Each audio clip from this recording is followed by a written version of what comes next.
It is a crowded MVP race. We're going through all the awards on today's episode of Renner Ranks. This is Renner Ranks, the ultimate NFL ranking show. Part of the Locked On Podcast Network, your team every day. Welcome into today's episode of Renner Ranks, your go-to ranks podcast, part of the Locked On Network, your team every day. Thank you to all the everydayers out there for making Renner Ranks your first listen of the day. And don't forget, you can subscribe and follow for free on YouTube or wherever you get your podcasts. I am obviously the host, Mike Renner, NFL draft analyst for The Messenger at Mike Renner _ on social media. As you can see there on your screen, today's episode is brought to you by FanDuel. Make every moment more right now. New customers get $150 in bonus bets with any winning $5 moneyline bet. That's $150 if your team wins. Visit FanDuel.com/lockedon to get started. As said off top, today we're going through the mid-season awards. The real ones, not the next-gen stats moment of the year, the Bud Light Selly of the year, or the Head & Shoulders never not working protection play of the year, which, my God, NFL, sell out harder with some of the names of those awards, will you please? Imagine getting the Head & Shoulders. I can only imagine it's like a thing of shampoo that you get. I think George Kittle won last year. We're not going to go through any of those. We're going to do MVP, OROY, OPOY, DPOY, DROY, COY, Coach of the Year, Exec of the Year. We're going to do those ones, the big ones, the meaningful ones. So let's get right to MVP then.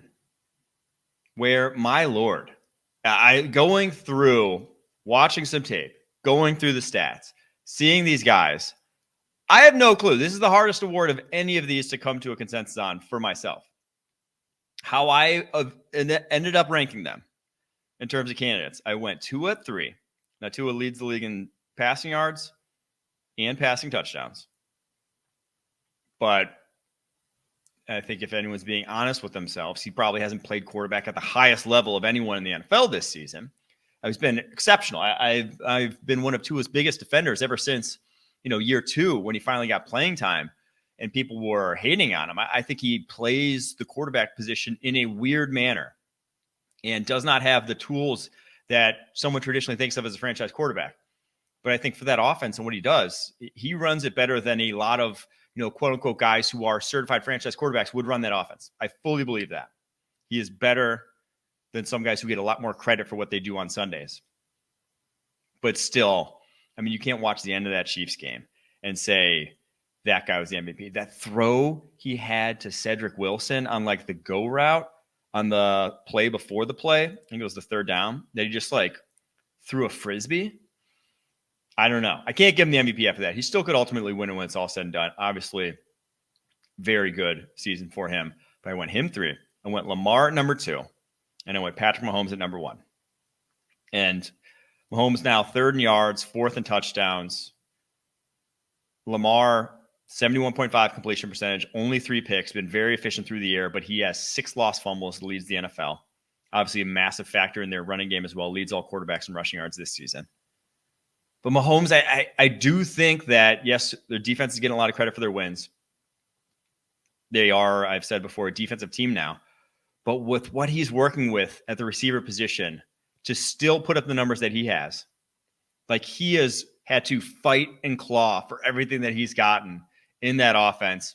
We've talked about their receivers a bunch. The second worst contested catch rate behind only the Green Bay Packers, who are disastrous at the receiver position right now. Really no one making plays outside of Travis Kelce in that offense, sadly. They just don't have talent. It's probably a bottom 3 receiving core. And now, obviously, Travis Kelce changed kind of the calculus of that. But a tight end can only do so much, especially one who's, Travis Kelce was at one point a downfield threat, no longer remains a downfield threat. He has lost a good step. Still creates separation on the underneath stuff, but he is not the guy that's stretching the field. They really don't have a guy that you want stretch the field. Marquez Valdes-Scantling's trying to be that guy. He's really not great at it, though. So I think when you factor that all in, I went Mahomes, but again, it's such a, even guys who aren't on this list. So the MVP odds right now via FanDuel has Mahomes at plus 240, Jalen Hurts at plus 320, which that one blows my mind. Jalen Hurts wouldn't even crack my top 5 here, but he's second in MVP odds. Lamar plus 500, Tua plus 650, Burrow at plus 900, Josh Allen at plus 1,400, and Trevor Lawrence at plus 1,900. Those are all the only guys, 7 guys with 20-1 or better odds to win the MVP. So that's kind of the race right now. Josh Allen leads in total EPA this season, but you can't watch his up and down play and some of the bad games he's had and be like, yeah, that's an MVP. I mean, like similar to like Tua, where it's like, man, you see the bad in this game and you're like, is that really the MVP? With Josh Allen, all the turnover worthy plays he's had and all the actual turnovers he's had, hard to really go to bat for him. But I do think that these odds need to be a lot tighter over the second half of the season. The spread is not that big in my eyes between a guy like Mahomes at plus 240 and Josh Allen at plus 1,400. He catches fire the second half of the season, he could win the MVP very easily. Joe Burrow could if he plays the way he has since the bye week, Joe Burrow, I mean, that guy's going to win MVP if that's the guy we see the rest of the season. So that one's, like I said, this is the one award where I tried to rank it. Those were what I came to kind of my conclusion with. But my Lord, we have another half of the season, thank God, for me to decide on who's actually the MVP here. Offensive Rookie of the Year. No need to bury the lead here. CJ Stroud comes in at number 1 in these rankings. Surprise, surprise. His on-pace stats, because he's only played 8 games, so he's not even fully halfway through his rookie season. On pace for 4,800 yards, 30 touchdowns, and 2 picks. That is insanity. That is absurd. That would be, I mean, it would be statistically, at minimum, the greatest rookie season ever at the quarterback position. And like, not even close. Now, does he get to that? I'm guessing he's going to throw some more picks. He's tried to throw some more picks and hasn't gotten them caught by defenders. But so he will, at some point, have probably finish season with more than 2 interceptions. But my gosh, I don't think the yardage total is slowing down. Touchdown total either. This offense is built for speed. Big fan of his, what he's done. Runaway for the award right now. Puka Nacua, I have at number 2. And it's just, he's been exceptional. 4th in receiving yards in the NFL. But I think the nature of the quarterback position in the Rookie of the Year award, if a guy balls out like CJ Stroud does, you're giving it to him. I don't care. Puka Nacua is going to go for like 1,400 yards this season. Very easily could. Very easily could break Justin Jefferson's rookie receiving record. And I still don't think he'd win the award over CJ Stroud. But obviously, fantastic season for him. Number 3 after those two was a little more difficult. I think I have, Jordan Addison, Josh Downs, Tank Dell even. Very impressed with what they've done. I still think Bijan, 5 yards per carry, 517 rushing yards, on pace for over 1,000 rushing yards, on pace for over 400 receiving yards. I'd still lean him. I think he's 3rd on this list. Now, will he ever get more than like 12 touches in a game? Maybe not. Maybe not in the Arthur Smith era, but probably not worth the 8th overall pick, what he's putting up, but still worthy of consideration for Offensive Rookie of the Year, or at least consideration in these rankings. No one's confusing him for Offensive Rookie of the Year right now. All right, on to Offensive Player of the Year here to round out the offensive awards. My top 3 went like this. I'm going Christian McCaffrey at number 3. League's leading rusher right now, and the leading receiver among running backs. Hard to do much better at the running back position. But we have 2 receivers right now going absolutely off to where if you're going anywhere else for this award, I think you're just wrong. A.J. Brown, already over 1,000 yards, 6 touchdowns. He comes in second, though, because Tyreek Hill is on pace for 2,030 receiving yards and 15 touchdowns. And now he's had some bouts with drops. And if he didn't have those drops, we would be talking about one of the most absurd. I mean, he would be well over 1,100 yards right now. He has 6 drops in the season. But 1,075 receiving yards, 8 touchdowns through 9 games. Even for a 16-game schedule, he'd be on pace for an absurd season. 17 games, would be very surprised if he stays healthy the rest of the season, if he does not break the receiving record.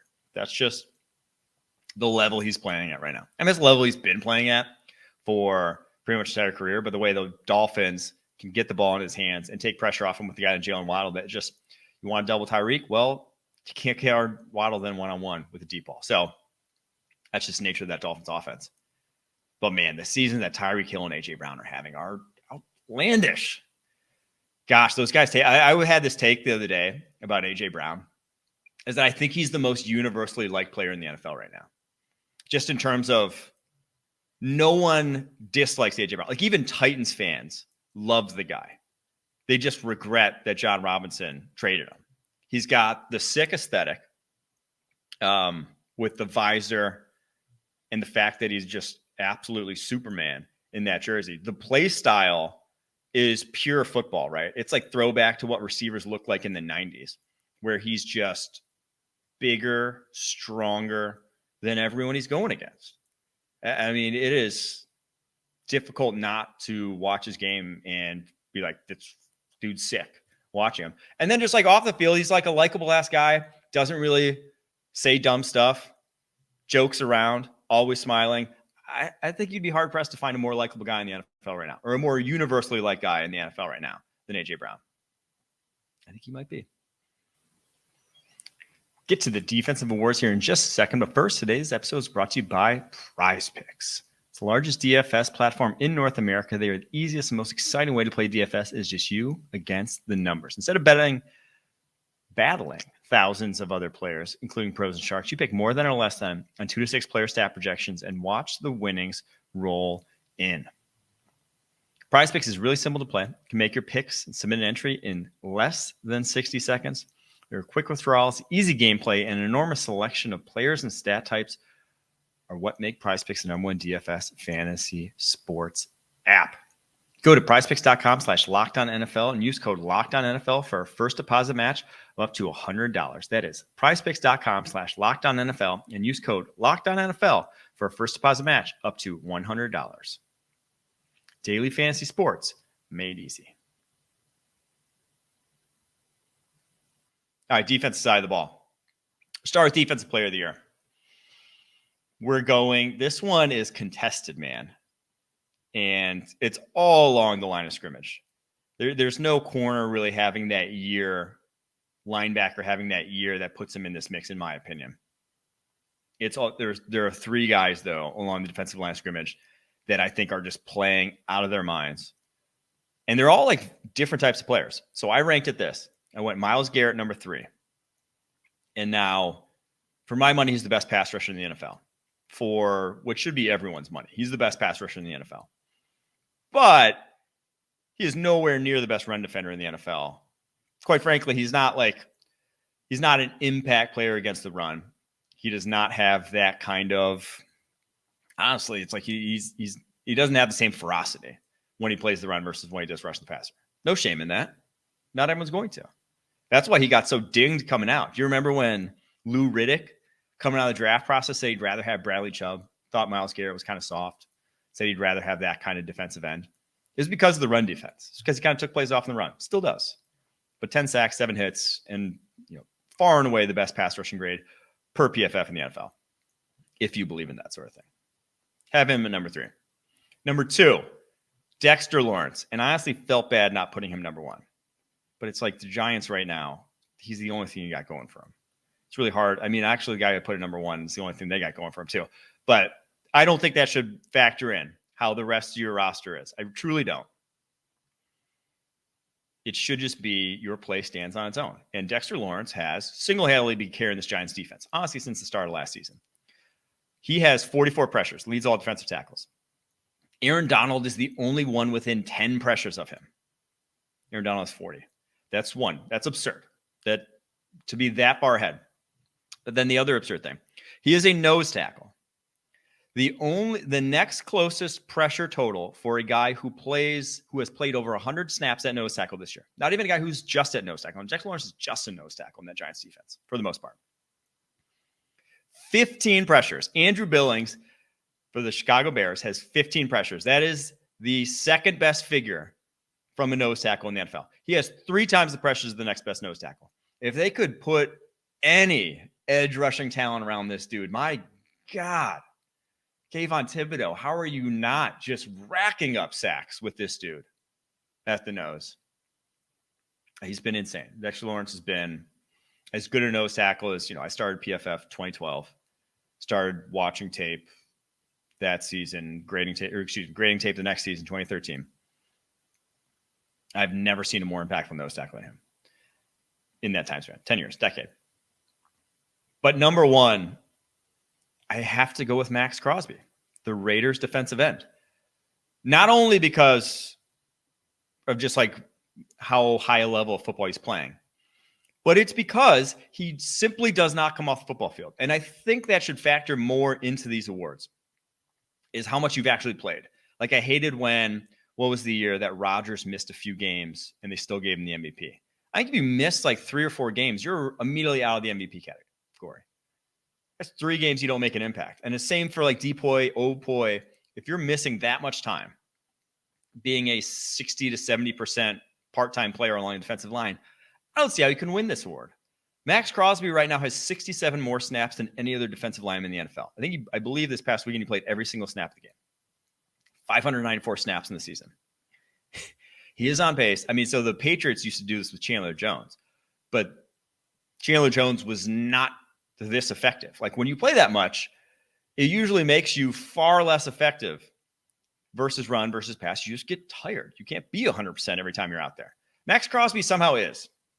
53 pressures, leads the NFL. 32 stops, leads the NFL for defensive linemen.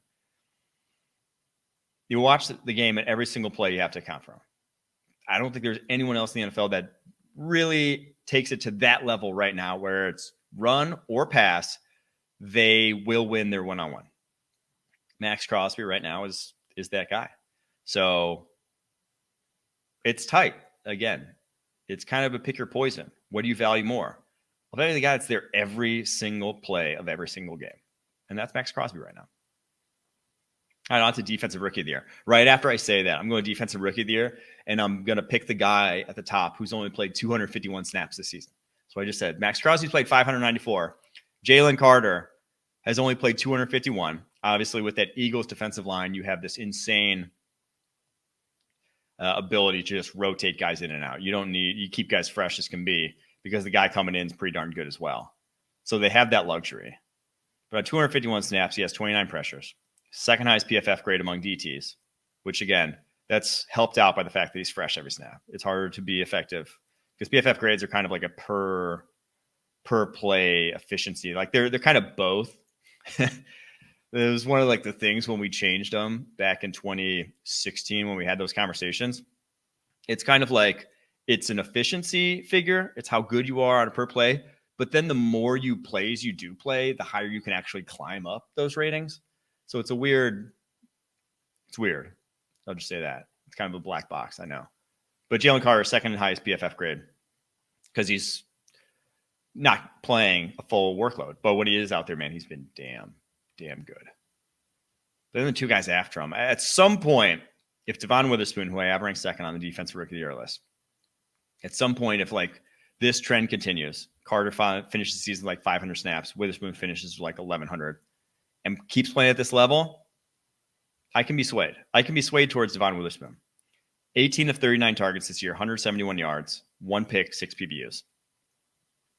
Everything and more that you thought he was going to be coming out of Illinois. I said last year coming out, I'm like, this guy's tape is off the charts. I could not square it with the fact that his tape was never off the charts before that, but it was just so good that I could not see. I didn't know how it failed, right? I don't know how you go from what he was to going to the NFL and not being good, even if maybe the traits weren't, size, length wasn't where you wanted it to be. Tape prior to senior year wasn't what you wanted it to be. Didn't matter. That tape was out of this world last year at Illinois. One of the best statistical college seasons I've ever, that we ever graded at PFF. And it's translated right out the gate. Devon Witherspoon's awesome. Awesome player for that defense. Brian Branch, I have third on this list. Those 3 are already just dudes. Branch, Witherspoon, two of the best slot corners in the NFL right now. Brian Branch, 17 stops. That's 4th among all corners this year. Only 133 yards on 24 targets. That's 5.5 yards per target. That's a good figure, I'd say. Really impactful on that Lions defense. So those are your 3 DROY award contenders, shall we say? That's probably the best way to put it. Award contenders. But yeah, right now, Jalen Carter's just he's DTs, rookie DTs aren't supposed to look like that. They just quite flat out are not. We'll get to the coach and exec of the year here in just a second. But first, score early this NFL season with FanDuel, America's #1 sportsbook. Right now, new customers get $150 in bonus bets with any winning $5 moneyline bet. That is $150 if your team wins. If you've been thinking about joining FanDuel, there's no better time to get in on the action. The app is so easy to use. There's a wide range of betting options, including spreads, props, over-unders, and more. So visit FanDuel.com/lockedon and kick off the NFL season. FanDuel, official partner of the NFL. All right, on to the last two awards here. Coach of the Year, then Executive of the Year. We'll start with Coach of the Year, where I really hate these awards because they almost always, they never go to the guy who's, they don't go to Andy Reid at this point anymore. They don't go to the Bill Belichick's of the world at this point anymore. Once you're good, you stop almost being a contender for the award, which doesn't really make sense to me. It's like, he's still a good head coach, right? That's why they're still winning, right? So that always is tough. But that's why I think this year the Coach of the Year is John Harbaugh, that coach of the Baltimore Ravens. They are 7-2. They have almost doubled the point totals of their opponents. They have a plus 115 point differential. Next closest team in the NFL is 80 points, and that's the Bills, who to have a plus 80 point differential at 5-4 is absurd to me. But this Ravens team is a house. Has three of the, we talked about this on yesterday's pod, three of the most impressive wins in the NFL this season. And the way he has coordinated, put the staff together, put this team into position to win. They are week in and week out a house to deal with. And I think that's not going to change anytime soon. May very well end up with the best record in the NFL this season. We'll see. AFC North's going to be a dogfight. It's tough division. Probably toughest division in the NFL right now. And after him, I have Mike Tomlin, second. And now I think he deserves some blame for their offensive woes, right? You had the opportunity to move on from a failing offensive coordinator a year ago. Did not. That kind of can fall, that to me falls on the head coach's shoulders to some degree. But to still be 5-3 after getting outgained in every single game this season is a coaching masterclass. It truly is. So he deserves that. Would be hard pressed to see this continuing, though, I'll say. I just don't think it will. It's impossible to. It's like I know that every year they go 500 above, but it's possible to continue 5-3, extrapolate that out. 10 plus wins with this team. That would be wild. After that, number 3, I didn't have a great strong take on who should be number 3. I think Mike McDaniel deserves some love. I think Dan Campbell deserves some love, even if it's just for vibes alone for the two of those guys. But no, I think what they've done, McDaniel with obviously schematically leading what the Dolphins do, and then Campbell with just like the leadership. That team feels like a different Lions team. They feel confident as opposed to, what probably the Lions should feel from their history of just the franchise, shall we say. So all those guys deserve love, but to me, John Harbaugh, probably coach of the year right now, if I had to pick.